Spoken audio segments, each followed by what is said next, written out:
UFC Fight Night Vegas 7, Edgar versus Munhoz takes place this weekend, and we're going to be going through the entire card, starting with the early prelims, ending with the main event, giving my prediction and breakdown for every single fight on the card. We've just had an absolutely shambolic performance on the last event, UFC 252. I believe I went something like 2-9 overall on predictions. Resurrection season is upon us. I'm about to redeem myself on this weekend's card. Let's waste no more time, starting with the early prelim opener of Timo Valiev versus Mark Striegel. Great matchup to have on the early prelims. I mean, recently we've had some really bad fights, so to have two guys open up the early prelims, 16-2 and 18-2, great competition levels here. Timo Valiev has fought the better competition though throughout his career. His record is compiled of better names than Mark Striegel's record is. He's fought at the PFL, won all of his fights in the PFL, fought for World Series of Fighting as well, fought great competition there. One loss, last loss to Chris Gutierrez. He's had 2 overall, but his last loss, Chris Gutierrez, split decision, bit of a robbery. They immediately rematched them, and then Timo Valiev went out there and won by unanimous decision. I'm going to be picking Timo Valiev to win this fight. He's down at bantamweight. Originally, he was supposed to be fighting Jamal Emmers as well, which means he's had a much longer camp. He's known about this fight happening for much longer than Mark Striegel has. Mark Striegel's fought some good competition, but just not anywhere near the same level as Timo Valiev. Timo Valiev, one of the hottest prospects coming into the bantamweight division from outside of it. Umar Nurmagomedov, eat your heart out, because Timo Valiev is the real bantamweight prospect in my opinion. I think he's going to go real far. Last card I was worried for him because he was taking on Jamal Emmers at featherweight, and Jamal Emmers, real experienced, great fighter, but also a huge guy. So I thought, this is a risky one because Jamal Emmers is a much larger man than Timo Valiev. Now coming down to bantamweight, I think Timo Valiev's going to have a massive strength advantage here. Mark Striegel hasn't been too active either. I'm going to be picking Timo Valiev to win this fight.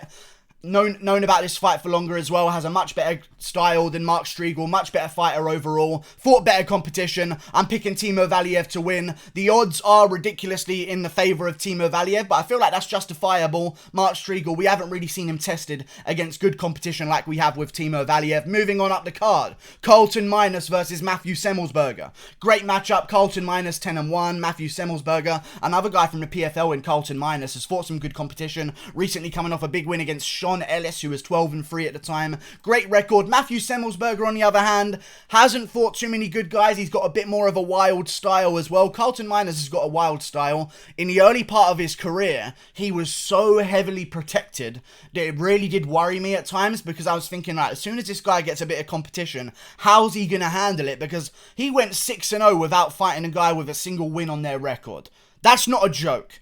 5 out of his first 6 wins were against guys making their debut. That's worrying to me. So when he did take the competition level up, he fought a guy in Justin Buckles, Colin Reuter, some good competition. Colin Reuter 15-4 at the time, great record. I think Carlton Minus has fought much better competition again.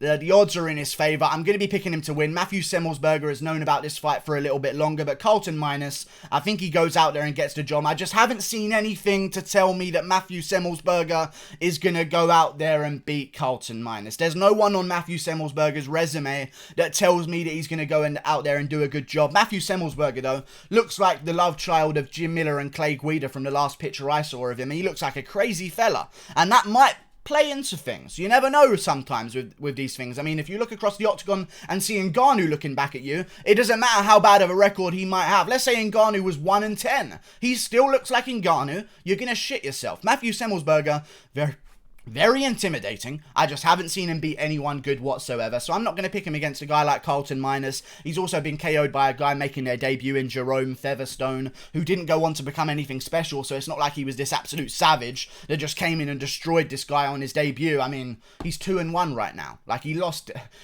a fight since then. Like, it's just, I am going to be picking Carlton Minus. I think he's going to get the job done by first round TKO. Matthew Semmelsberger, again, been KO'd before, been finished before as well by submission. I'm going to be going with Carlton Minus, coming out there like a crazy man, getting the job done by first round TKO. Moving on, up the card, we move to Ike Villanueva versus Jorge Gonzalez. I am going to be picking Jorge Gonzalez here. Ike Villanueva was not impressive to me in his UFC debut against Chase Sherman. It was an absolute disgrace to watch. I felt sick. I felt absolutely sick watching Ike Villanueva. I can't even say his name. Ike went out there and just looked not very good against Chase Sherman. Chase Sherman walked him down, did his thing, and Ike Villanueva was 16-10. That's just what he was. He's lost a lot of fights in his career.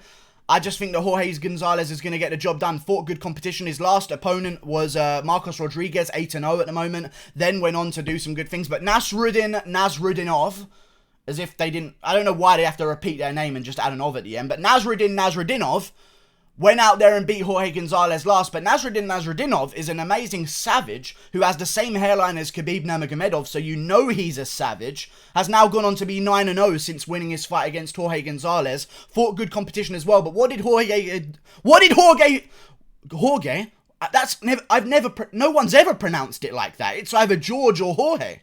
But Jorge, I guess we're calling him now, went out there after losing to a guy in Nasrudinov to taking on an undefeated Marcos Rodriguez, 8-0 at the time, back to back. Like, he did not want to go away and take on a lesser competition opponent just to get his win back behind his sails. He went out there against Marcos Rodriguez, 8-0 undefeated, and just put work on him and got him out of there by first round rear naked choke. He's had some fights booked for the UFC. This fight was supposed to be booked last weekend at UFC 252. It got postponed. I'm assuming there's some kind of Rona syndrome going around. That's why it's been postponed by a week. I can't think of any injury that would take a week to recover from unless it was a bruise. So, Jorge Gonzalez goes out there and wins. And as I said before, after last card, I picked Parker Porter.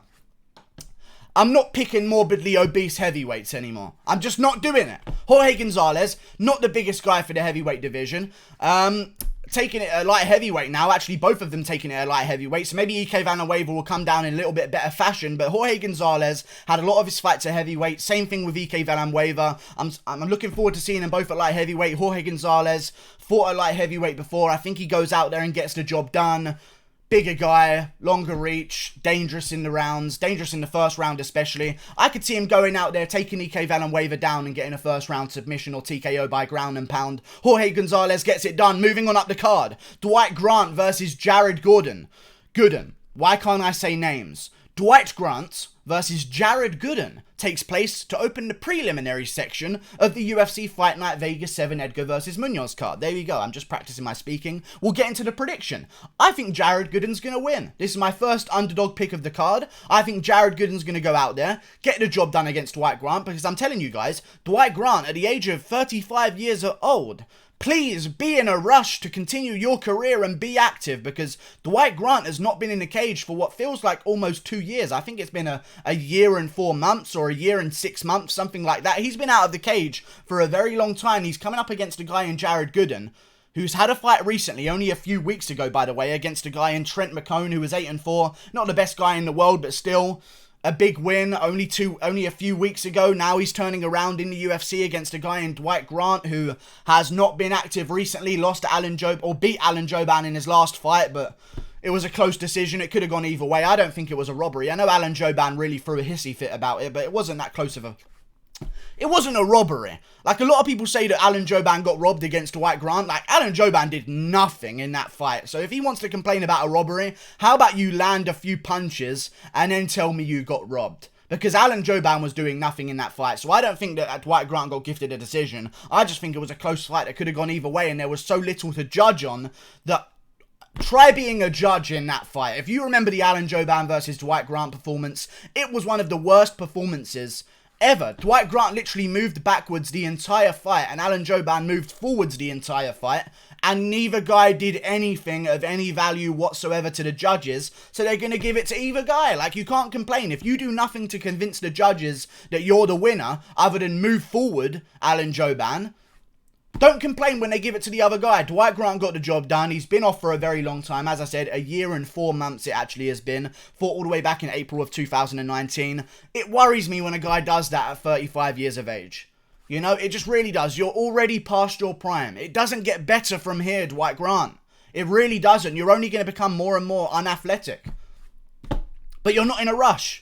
And you haven't had any injuries by what I've looked up. I looked up, has he had any injuries? Couldn't find any injuries from Dwight Grant. He hasn't any fights booked either. If he had a fight booked in the meantime, and they all just kept getting cancelled, maybe I could find some kind of sympathy in my heart for Dwight Grant. But he hasn't had a single fight booked. He's coming in against an active Jared Gooden, who's got KO power, and is also something that's going to be very valuable in this fight.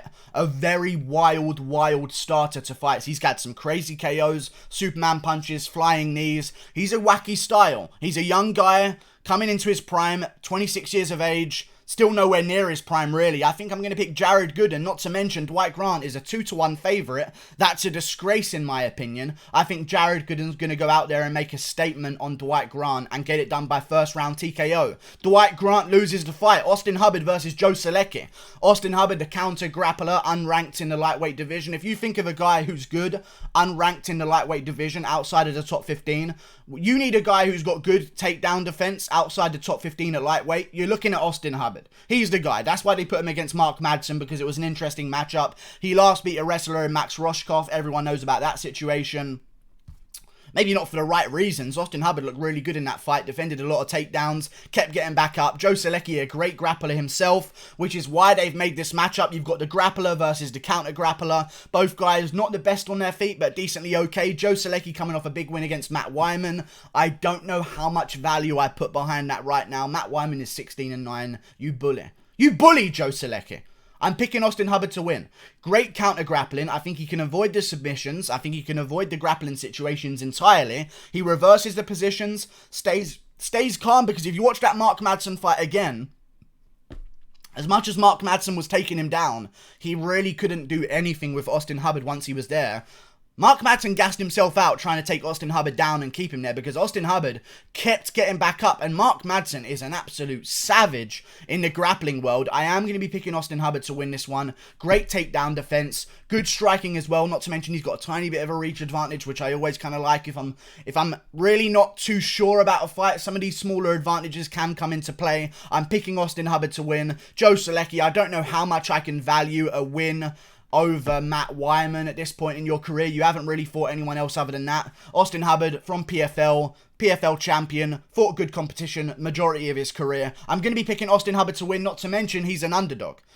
I'm picking Austin Hubbard to win. I think he should be a favourite right here. Joe Solecki, really good fighter. Younger guy, probably going to be improving more dramatically. But Austin Hubbard as well, 28 years of age, he's going to be improving too.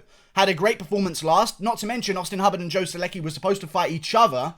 Max Roshkov stepped in on short notice. Austin Hubbard basically got a free warm-up for Joe Solecki.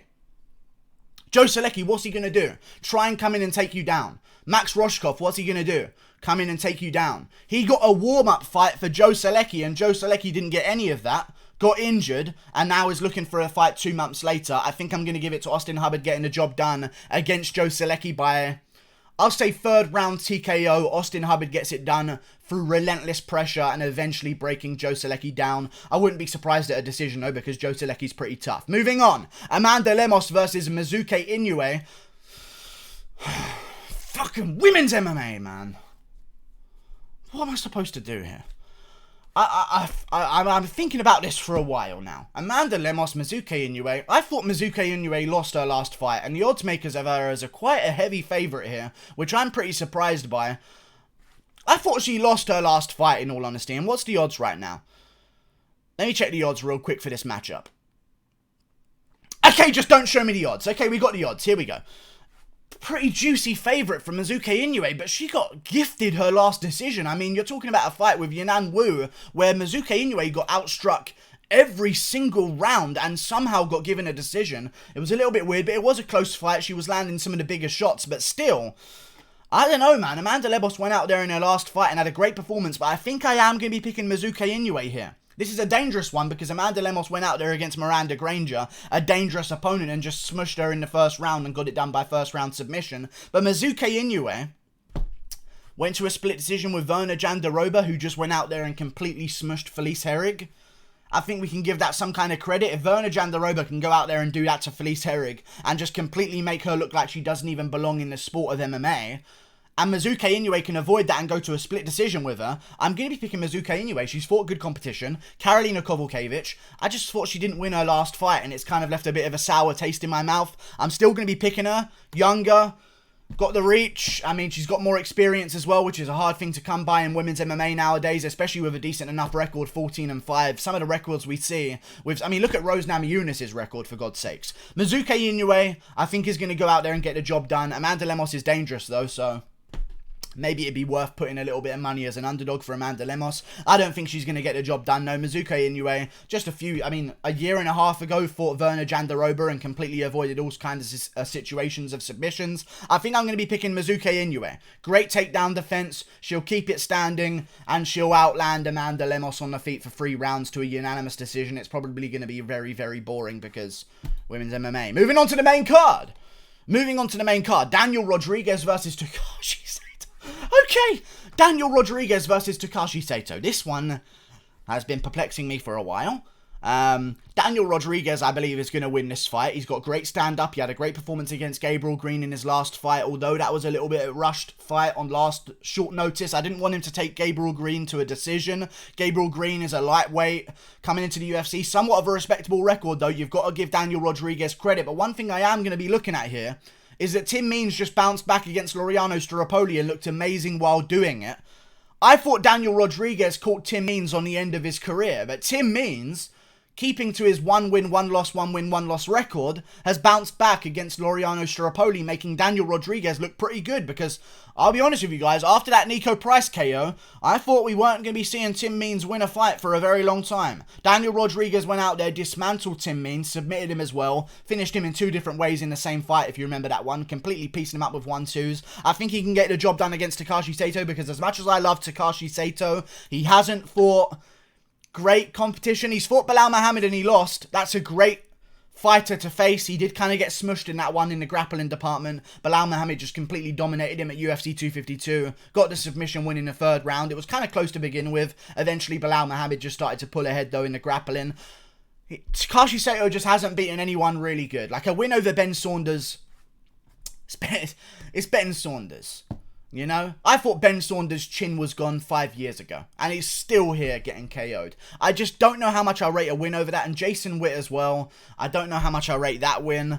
I'm going to be going with Daniel Rodriguez. He's tough. He's got a good chin. He's got good pacing as well. A much higher pacing than Takashi Saito. Takashi Saito, dangerous opponent. Outside of the UFC for a very long time against great competition. I just feel like Daniel Rodriguez is going to be able to keep a pace on the feet where he has a much higher striking accuracy as well. And a much higher output that's going to eventually slow Takashi Saito down in that 3rd round. And I could see us seeing a Daniel Rodriguez 3rd round TKO, but it is very dangerous. It really is dangerous because Takashi Saito is quite a juicy underdog.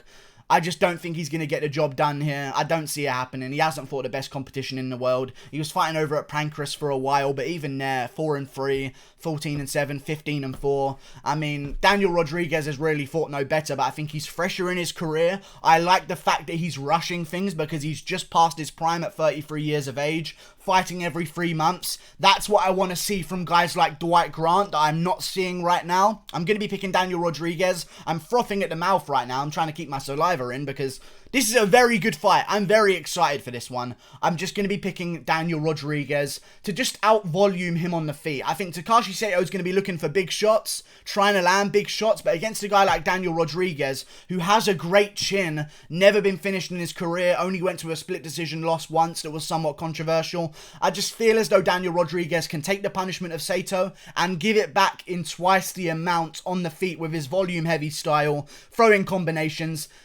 Takashi Saito is going to be loading up with 1 punch. Daniel Rodriguez is going to be answering back with 2 or 3 more. 2 or 3 more. I'm running out of breath talking about this. Daniel Rodriguez answers back the single shots of Takashi Saito with combinations that land well and accurate.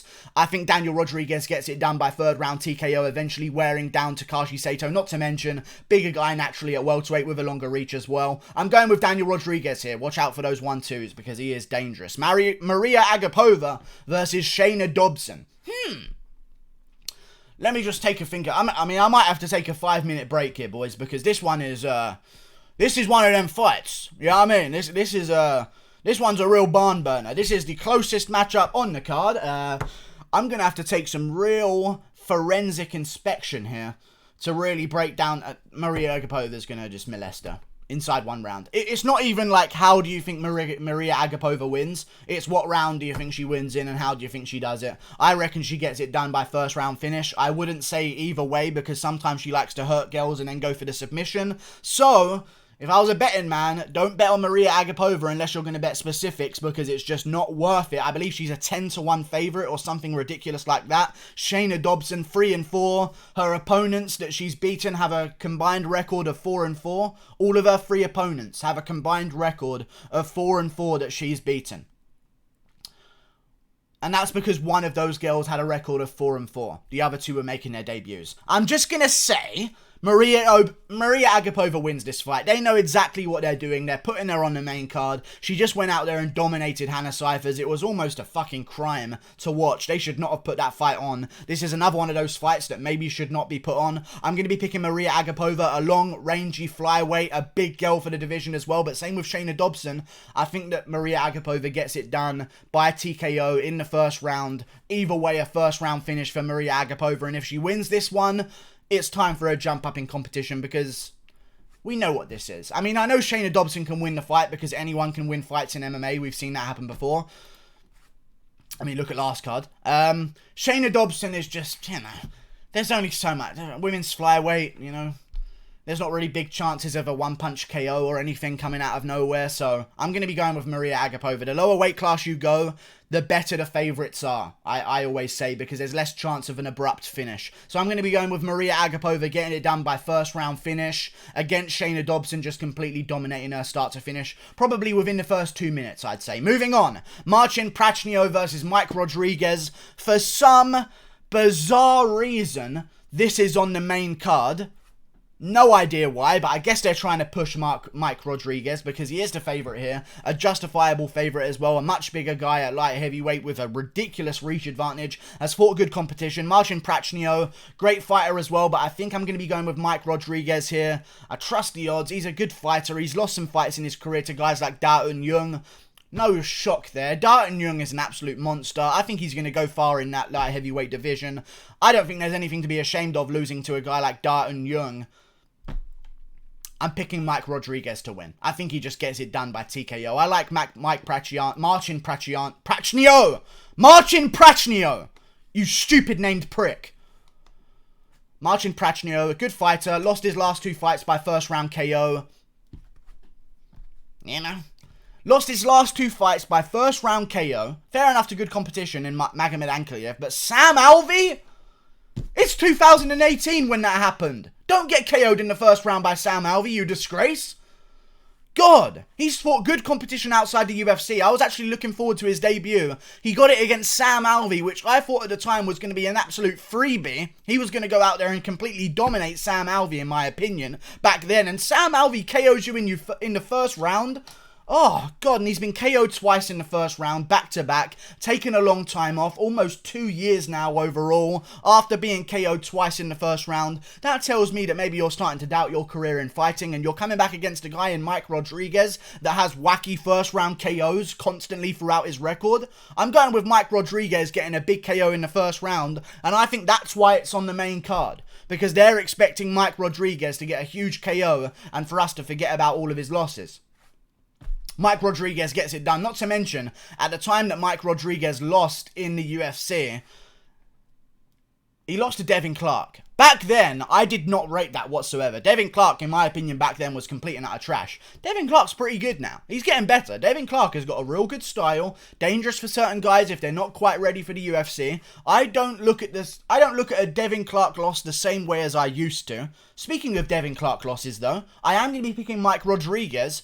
But speaking of Devin Clark losses, Alonzo Menifield is taking on Ovin St. Preux in the co-main event. I'm going to be picking OSP. I thought to myself when this fight first got made, wow, Alonzo Menifield taking the fight on short notice. Crazy. I wonder how big of an underdog he is. OSP's even odds. Like, it's just a... It's almost like he didn't watch a Devin Clark fight. Now, I don't really hold it against him for losing to Devin Clark. He's a dangerous opponent. But one thing I do not like about Alonzo Menifield's performance against Devin Clark is that we saw holes in his game. If Devin Clark went out there and just caught Alonzo Menifield on the chin, okay. But he didn't do that. He just completely out-hustled and outworked Alonzo Menifield for 3 rounds. And we saw Menifield gas heavily after that first round. He had a good first round against Devin Clark. Don't get me wrong, he had an amazing first round. He's going to be the smaller guy here against OSP. He's going to have the shorter reach as well, which is going to be harder for him to get his hands on OSP in that first round. One thing that I worry about here, above all else, with my prediction, and I'll burp quickly as well, is that... Oh, that actually tasted nice. OSP is dumb as fuck. That's the only thing I worry about. He is a brain-dead, dumb, mush-brain dummy. And I don't know, I couldn't think of any other words to disgrace him. But it's a worry of mine. Sometimes OSP goes out there and just says, hey, here's my chin in the first round, striker, come get it. Other time OSP goes out there and just smushes the striker on the ground and completely dominates them. Often it takes OSP to be rocked before he goes to his amazing grappling game. And it annoys me that it takes him to be rocked. Because if it takes you to be rocked by a guy like Alonzo Menifield, you might be in danger. I am going to be picking OSP. He'll go out there, get Alonzo Menifield out of that first round with his veteran experience. Also, OSP oftentimes is coming off of a KO loss. He's coming off a split decision loss to Ben Rothwell where he didn't really take too much damage. That's a first for a very long time for OSP. Normally when guys who are streaking up and comers take on OSP, OSP's coming off a KO loss. So it's a little bit of a different situation. But this time, coming off a split decision loss, could have arguably been a win, but, you know, they gave it to Ben Rothwell. It was a close fight, could have gone either way, whatever. OSP coming back down to light heavyweight. I think he's going to get the job done against Alonzo Menifield. He was supposed to be fighting Shamil Gamzatov on this card as well. I think he's going to go out there and just take Alonzo Menifield out of that first round and just get it done. Unless Ovid St. Preux throws 2 spinning wheel kicks in a row like dumbass Paul Craig does, then I don't see Alonzo Menifield catching him on the chin in the first round, because as much as I keep seeing streaking contenders and thinking that they're going to do that to OSP, they keep failing me. They really do keep failing me, and it annoys me. It really does annoy me. So I'm going to be just going on the side of annoyance and picking OSP to win, taking Alonzo Menifield into the second round and getting it done by OSP choke, the Von Flue choke. Getting it done in the second round by submission. OSP escapes the dangerous first round with Menifield and then gets it done. I'm running out of, what's going on in my throat today? I'm running out of breath constantly. Frankie Edgar versus Pedro Munhoz. Great main event. Frankie Edgar's moving down a weight class. As a guy who's been KO'd at featherweight in his last few fights, I just don't like that, man. How am I supposed to predict you to win? Guys who move down in weight don't do good. That's just a fact of life. We've seen it over and over and over again, more recently with Jose Aldo coming down to the bantamweight division. I know some people think he beat Marlon Moraes. He didn't beat Marlon Moraes. Marlon Moraes won rounds 1 and 3 pretty clearly, but whatever. Guys still think he beat Marlon Moraes. Jose Aldo did not have a successful time of things coming down to the bantamweight division, and Aldo had a great chin at featherweight. Other than that one finish against Conor McGregor, I mean, Holloway beat him down, but he was surviving against Holloway. That was more of a volume-based finish. It wasn't like Holloway completely concussed him and chinned him, you know? Aldo had a great chin, and he went down to bantamweight, and he didn't do too good. You're talking about a guy in Frankie Edgar who's been KO'd a bunch of times by Brian Ortega, Korean Zombie. It's just, you know, he's been KO'd in 2 of his last 4 fights. And even in the fight against Max Holloway, he took a bunch of concussive damage as well. And his only win in his last 4 fights is against Cub Swanson, who's currently unranked in the featherweight division. I don't think I'm going to be picking Frankie Edgar to win against Pedro Munhoz. He's a grappler. He's going to want to get things to the ground if he doesn't like it on the feet. But Edgar usually strikes with guys for a little bit first until he sees an opening for his takedown. Pedro Munhoz, amazing chin, amazing pressure, doesn't stop coming. I think he's going to be a dangerous guy over 5 rounds, because if you watch a lot of Pedro Munhoz's fights, you almost wish he had an extra 2 rounds. Like an extra 2 rounds in that Aljamain Sterling fight. I'd love to see an extra 2 rounds of that, because that was an amazing fight, back and forth. Aljamain Sterling got the job done, but again, look at Pedro Munhoz's career. He has fought the absolute best of the best throughout it recently. Beat some of the best of the best in the division. Rob Font lost to John Dodson by split decision. John Dodson seems to do that with split decisions. John Dodson lost 2018. I can excuse it. Comes back against Brett Johns, which now looks absolutely amazing, because in my opinion, Merab Dvalishvili and Brett Johns are 2 of the best up-and-coming grapplers at bantamweight right now. And Pedro Munhoz looked amazing against Brett Johns. Completely shut him down, hurt him to the body multiple times, basically was toying with him with those body shots. Pedro Munhoz is going to get the job done against Frankie Edgar. I just think when guys move down in weight, you're only at a disadvantage. When you move up in weight, what are the things that change? You're cutting less weight, You're going to be faster than your opponents. You might be taking on guys with a bit more power and size. But if you're moving up in weight, it's because you're cutting too much weight in the first place. So you're probably going to fit in at that weight class. Now, Frankie Edgar would fit in at bantamweight. I'm not saying that he wouldn't. But as a guy who's been KO'd and concussed so many times in his career, even if in his wins, he takes a retarded amount of damage. An absolutely retarded amount of damage throughout his career. I just don't like it. In his fights with Ray Maynard, that's almost career-ending damage, but he keeps it going. I like Frankie Edgar. I just don't think that he's going to win against a guy like Pedro Munhoz, who's got an iron jaw, does not get KO'd. Look at the fight with Cody Garbrandt. Garbrandt as much as people don't like Garbrandt's style because it's a little bit lackluster and he can get caught on the chin, he's got power in that bantamweight division, and Munhoz ate every shot he had and went blow for blow with him and took him out in the first round. I'm going to be picking Pedro Munhoz to win against Frankie Edgar. Also, if Frankie Edgar's not liking to stand up, have fun being on the ground with Pedro Munhoz. I just spat at the screen again. Have fun, Frankie Edgar, trying to take Munhoz to the ground because you think you're going to have a rest there. It's not going to happen. Munhoz going to wrap up your leg or something like that. I think Munhoz gets the job done. Dangerous opponent, looking to bounce back against his after his loss to Aljamain Sterling against Frankie Edgar. I'm going to be picking Pedro Munhoz to get the job done after shocking Edgar in the first round by going for a submission after Edgar shoots for a takedown. Edgar's going to separate, escape the submission. Then they're going to start trading on the feet and Munhoz is going to catch him straight on the chin. I think we're going to see a TKO win for Pedro Munhoz. Or I'm going to go over TKO. Pedro Munhoz gets the job done. Late first round TKO or early second round TKO. Like and subscribe. Click that button there. Goodbye.